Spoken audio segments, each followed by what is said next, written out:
Bab 17, Pemikiran. Minum sesuatu? Zhang Shan sedang duduk di halaman, dengan sepiring kacang dan sebotol anggur di sampingnya.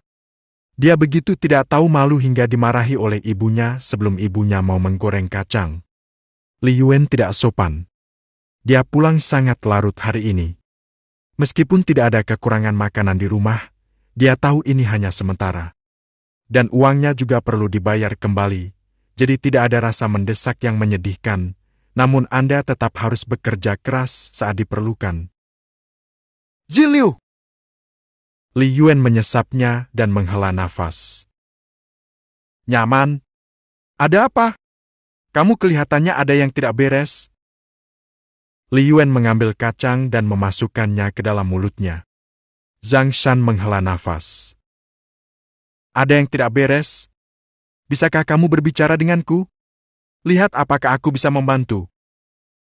Zhang Shan tidak menyembunyikan apapun dan menceritakan sedikit tentang situasi Zhang Lan. Setelah mendengar ini, Li Yuan terkekeh dan berkata, "Saya pikir ada sesuatu yang bisa membuat Anda bingung, tapi saya tidak menyangka akan menjadi seperti ini. Omong kosong, hanya hal-hal seperti ini yang membuatku malu. Jika itu hal lain, itu bahkan tidak membuatku malu." Zhang Shan berkata dengan marah. Li Yuan Dao. Nada suaramu sangat keras sekarang. Benar, kenapa kamu tidak bertanya padaku bagaimana kabar kakakku di Amerika? Kata Zhang Shan dengan nada keras. Li Yuan mengerutkan bibirnya dan berkata, seperti yang dia lakukan ketika dia masih kecil. Membual saja. Keduanya bercanda sebentar, lalu Li Yuan berkata, sebenarnya hal seperti ini sangat umum terjadi, belum lagi rumah saudara perempuanmu yang kedua, ada beberapa di kompleks kami. Begini saja, 3 dari 10 keluarga berada dalam situasi yang sama sekarang. Di keluargaku, Yuefen menikahiku ketika aku dalam masalah. Kalau tidak, mengingat sifat ibuku, diperkirakan hidup ini tidak akan begitu harmonis. Li Yuan cukup akurat.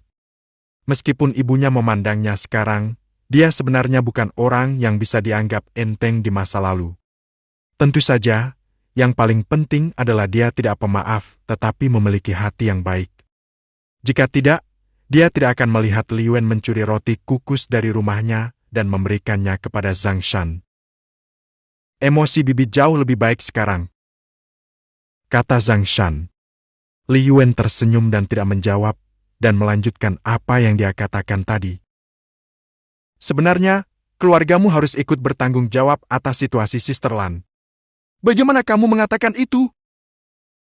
Zhang Shan tercengang. Li Yuan Dao. Bukannya kamu tidak tahu apa yang terjadi di keluargamu di masa lalu?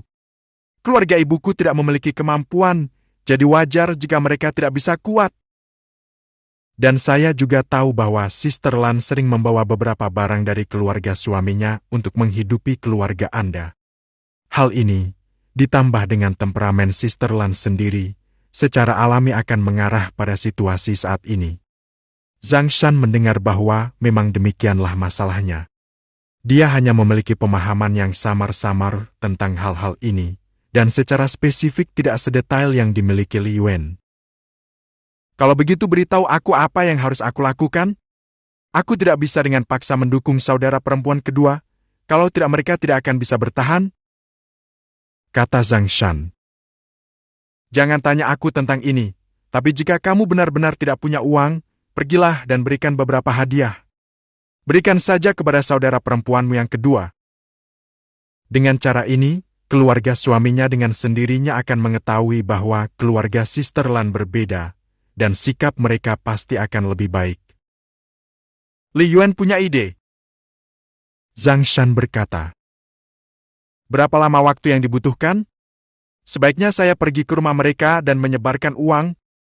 Haha, tidak apa-apa juga, tapi beritahu aku jika waktunya tiba agar aku bisa mengambilnya. Li Yuan bercanda.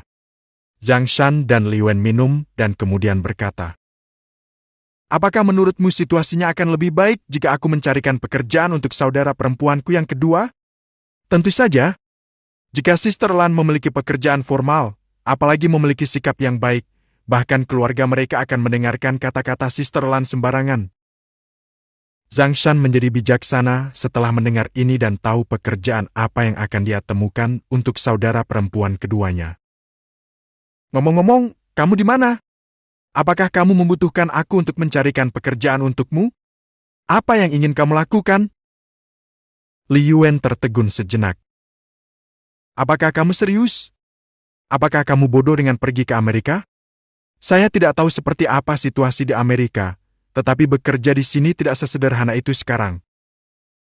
Setiap wortel, setiap lubang, setiap posisi kosong, berapa banyak orang yang memandanginya. Jika saya tidak melakukan kejahatan, saya akan mengambil alih pekerjaan orang tua saya. Zhang Shan melambaikan tangannya dan berkata, "Jangan khawatir, saya punya cara saya sendiri." Li Yuan memandang Zhang Shan, tapi akhirnya menggelengkan kepalanya melebihi dugaan Zhang Shan. "Lupakan, jangan khawatirkan aku. Saya akhirnya menemukan beberapa cara sekarang, dan segalanya akan menjadi lebih baik secara bertahap di masa depan, dan penghasilan saya tidak akan lebih sedikit daripada yang saya dapatkan di pabrik. Padahal, jika Li Yuan benar-benar disuruh memilih, tentu dia akan bersedia bekerja di pabrik. Saat ini, mangkok nasi besi lebih penting dari apapun." Namun dalam benak Li Yuan, dia tidak tahu apakah Zhang Shan bisa mengatasinya, tapi kalaupun dia bisa, itu akan membutuhkan biaya yang besar. Zhang Shan telah terlalu banyak membantunya Li Yuan, dan Zhang Shan tidak bisa membiarkan Zhang Shan menyia-nyiakan bantuan atau uang lagi. Zhang Shan mengangguk dan tidak menyebutkannya lagi. Karena Li Yuan tidak mau, lupakan saja, dan dia tahu bahwa dalam beberapa tahun terakhir, banyak peluang akan muncul. Jika Li Yuan memasuki pabrik sekarang, dia mungkin akan gan keluar saat itu, jadi sebaiknya dia tetap di luar. Ketika saatnya tiba, Anda mungkin bisa maju. Setelah minum anggur dengan Li Yuan, Zhang Shan kembali beristirahat. Setelah sarapan keesokan harinya, dia keluar lebih awal. Sebelum keluar untuk membayar, Zhang Shan juga menyuruh ibunya untuk tidak memasak makanannya pada siang hari. Jika tidak, dia tidak akan kembali untuk makan. "Apa? Apa kamu benar-benar ingin masuk surga? Makan di restoran setiap hari, kamu jadi gila!" Zhang Shan sering pergi ke restoran akhir-akhir ini, dan hatinya berdarah setiap saat. Zhang Shan berkata dengan cepat, "Bu, saya akan melakukan sesuatu terhadap pekerjaan saya, bukan hanya untuk bersenang-senang." Zhong Huixiu langsung berhenti berbicara ketika dia mendengar ini. "Benarkah? Itu benar sekali." Zhang Shan mengangguk penuh semangat dan hampir mengumpat. Ia juga menyadari bahwa jika ia ingin tinggal di rumah, ia benar-benar harus mencari pekerjaan. Setidaknya secara nama, jika tidak, omelan ibunya, gosip tetangga, dan sebagainya sudah cukup baginya setiap hari. "Kalau begitu, apakah kamu punya cukup uang? Jika tidak, ibu masih menyimpannya di sini. Ngomong-ngomong, ambillah tiket ini dan belilah beberapa hadiah bagus. Jangan berhemat dalam masalah ini." Zhong Huixiu tiba-tiba menjadi murah hati. Kakak ipar saya, yang sedang membereskan piring, merasa sedikit jijik. Dia belum pernah melihat ibu mertuanya begitu murah hati kepada keluarga mereka. Tapi Lin Meihua juga tahu bahwa sebagian besar milik anak ketiga, jadi dia tidak mengatakan apa-apa. Zhang Shan segera menghentikan ibunya dan berkata, "Bu, saya membawanya, ibu tidak perlu membayarnya." "Kalau begitu kamu harus memperhatikan perkataanmu, bersikap sopan kepada orang lain, dan bersikap benar loh." Dengan cara ini, Zhang Shan meninggalkan waktu mulai selama setengah jam lagi, dan menunggu ibunya selesai membicarakan apa yang disebut pengalaman hidupnya sebelum pergi. Bab 18, Bantuan.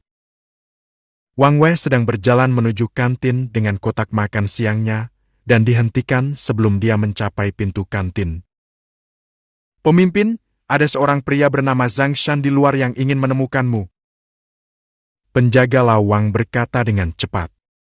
Sambil berbicara, dia dengan hati-hati menyentuh bungkus rokok di sakunya. Jika bukan karena bungkus rokok ini, dia tidak akan repot-repot melakukan perjalanan ini. Ketika Wang Wei mendengar ini, dia langsung merasa energik. Setelah bekerja sepanjang pagi, semangatnya yang agak lelah pun terangkat. "Di mana orang-orangnya?" Wang Wei bertanya dengan cepat. "Menunggu di luar gerbang." Ketika penjaga melihat ini, dia tahu bahwa pemimpinnya memang mengenal orang ini, dan dia merasa lega. Meskipun Anda tidak akan menyalahkan pemimpinnya, meskipun Anda tidak mengenalnya, masih ada sesuatu yang tidak beres pada dirinya. Wang Wei buru-buru berjalan mendekat, hanya untuk menemukan bahwa dia masih memegang kotak makan siang di tangannya setelah mengambil 2 langkah. Dia meletakkan kotak makan siang itu ke tangan penjaga pintu dan berkata pada saat yang sama, "Anda meletakkan kotak makan siang saya di kantor saya, dan pada saat yang sama, beritahu Liu Ding bahwa Tuan Zhang ada di sini." Setelah mengatakan itu, Wang Wei segera berlari menuju pintu. Zhang Shan adalah tamu terhormat mereka. Menyebutnya dewa kekayaan mungkin berlebihan, tetapi tidak ada keraguan bahwa Zhang Shan sangat penting bagi mereka. Wang Wei tahu betul betapa sulitnya mendapatkan devisa saat melakukan perdagangan luar negeri di masa lalu, namun sekarang masih sangat sulit. Namun sejak bantuan Zhang Shan, banyak bisnis perdagangan luar negeri menjadi tidak begitu sulit. Selain itu, Zhang Shan juga membantu membuka banyak saluran, yang semuanya berkat Zhang Shan. Belum lagi Zhang Shan memegang sejumlah besar devisa di tangannya. Meskipun Wang Wei tidak mengetahui situasi spesifik Zhang Shan, dia sering menghubungi tamu asing dan sering bepergian. "Saya telah membaca banyak surat kabar Eropa dan Amerika, dan saya tahu sedikit tentang Zhang Shan. Supermarket Shisui sendiri bernilai $1 miliar AS, dan itu baru penilaiannya. Konon kalau dicantumkan nilainya akan naik lagi." Ketika Zhang Shan mengatakan dia akan kembali ke Tiongkok, Wang Wei merasa bahwa Zhang Shan sedang bercanda. Tetapi dia tidak menyangka bahwa Zhang Shan benar-benar akan kembali. Dan dia tidak berniat untuk kembali, yang membuat orang-orang seperti Wang Wei, meskipun penasaran dengan Zhang Shan, juga tanpa sadar memiliki rasa identifikasi. Saat ini, memiliki kekayaan bersih yang begitu besar dan keinginan untuk kembali ke Tiongkok bukanlah sesuatu yang dapat dimiliki semua orang. Jadi sekarang jika Zhang Shan meminta mereka membantu sesuatu, selama tidak melanggar aturan, mereka bisa membantu sebanyak yang mereka mau. Wang Wei tidak takut dengan tuntutan tinggi Zhang Shan, tetapi takut Zhang Shan tidak memiliki tuntutan. "Tuan Zhang, hanya ada sedikit pengunjung." Wang Wei tersenyum dan melangkah maju untuk berjabat tangan. Zhang Shan juga memiliki senyuman di wajahnya. "Saudara Wang, ada sesuatu yang mengganggumu lagi kali ini." Jelas sekali bahwa ini adalah permintaan pribadi. Tapi ini tidak ada bedanya bagi Wang Wei. Permintaan pribadi lebih baik yang bisa mendekatkan hubungan kedua pihak. "Tuan Zhang, bicara saja. Selama saya, Wang Tua, dapat membantu, saya tidak akan mengatakan apapun." Dia tidak merasa bersalah sama sekali ketika mengatakan ini. Bahkan jika dia tidak bisa menyelesaikannya sendiri, atasan akan membantu menyelesaikannya. "Kalau begitu aku minta maaf mengganggumu, saudaraku. Sekarang waktunya makan malam. Ayo pergi, aku akan mentraktirmu makan malam." Wang Wei tidak menolak, tapi berkata bahwa Liu Ye akan segera tiba. Begitu dia selesai berbicara, Liu Ye berjalan dengan cepat, dan kemudian dia bersikap sopan. Seperti Wang Wei, wajahnya bersinar ketika dia mendengar bahwa Zhang Shan meminta bantuan mereka. Sesampainya di hotel, Zhang Shan tidak terburu-buru menyampaikan permintaannya. Setelah minum selama 3 putaran, Zhang Shan akhirnya berkata, "Saudaraku, saya tidak akan sopan lagi. Jika ada yang ingin Anda katakan, saya akan mengatakannya secara langsung. Jika ada kesulitan di antara kedua bersaudara itu, anggap saja saya tidak mengatakan apa-apa." "Saudara Zhang, kamu terlalu sopan. Katakan saja padaku apa yang ingin kamu katakan. Jangan khawatir, Lao Wang dan aku tidak akan sopan padamu." Liu Ye langsung berkata, "Kalau begitu aku benar-benar kasar. Zhang Shan berkata sambil tersenyum, lalu berkata dengan serius. Itu saja, aku punya saudara perempuan kedua yang saat ini ada di rumah dan tidak punya pekerjaan. Jadi saya berpikir untuk mencari tahu apakah saya bisa membantunya mendapatkan pekerjaan, lebih disukai pekerjaan yang gajinya sedikit lebih tinggi. Jika orang lain mengatakan ini kepada Wang Wei dan yang lainnya, Wang Wei dan yang lainnya mungkin bisa menampar wajahnya. Bisakah pekerjaan ini diatur sesuai rencana? Masih meminta gaji tinggi? Namun kata-kata ini diucapkan oleh Zhang Shan dan Liu Yi. Wang Wei dan yang lainnya juga memahami bahwa Zhang Shan tidak rakus akan keuntungan. Bahkan jika gaji ini dinaikkan 100 kali lipat, Zhang Shan tidak akan peduli. Jangan khawatir, aku akan menyerahkan ini pada saudaraku untuk hal-hal kecil. Saudara Zhang, jangan khawatir. Liu Ye langsung menyetujuinya tanpa memikirkannya. Pada saat yang sama, Wang Wei dan Wang Wei saling memandang, dan mereka semua mendapat ide tentang kakak kedua Zhang Shan. Di mata mereka, hal ini tidak hanya menambah beban mereka, tetapi juga membawa manfaat bagi mereka. Terlihat dari sikap Zhang Shan yang masih sangat peduli dengan keluarganya. Jika saudara perempuan kedua Zhang Shan meminta sesuatu kepada Zhang Shan dalam pekerjaannya di masa depan, maka kemungkinan besar Zhang Shan akan membantu.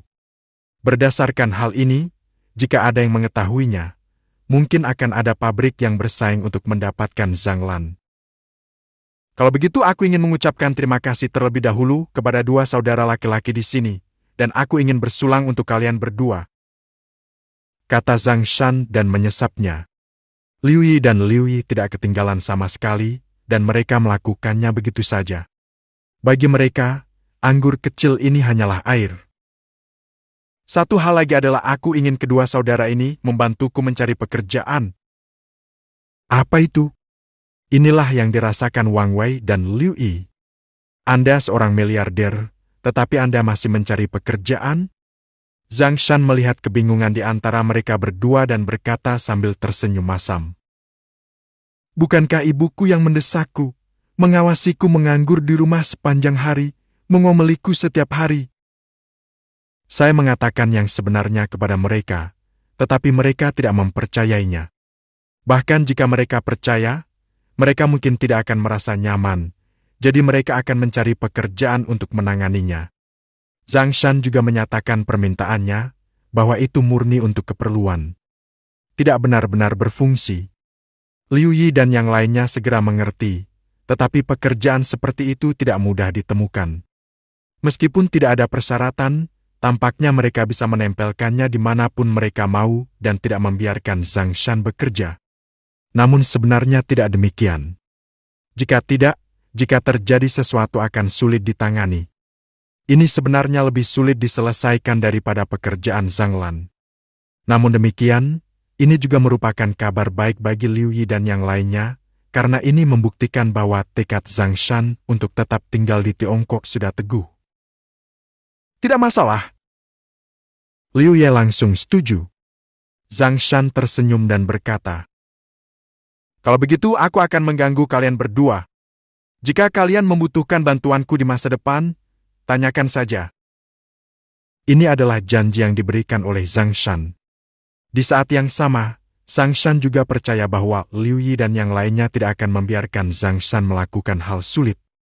Karena hanya dengan cara inilah hubungan bisa menjadi semakin dalam, dan lebih banyak hal yang bisa dilakukan, bukan hanya kesepakatan satu kali saja.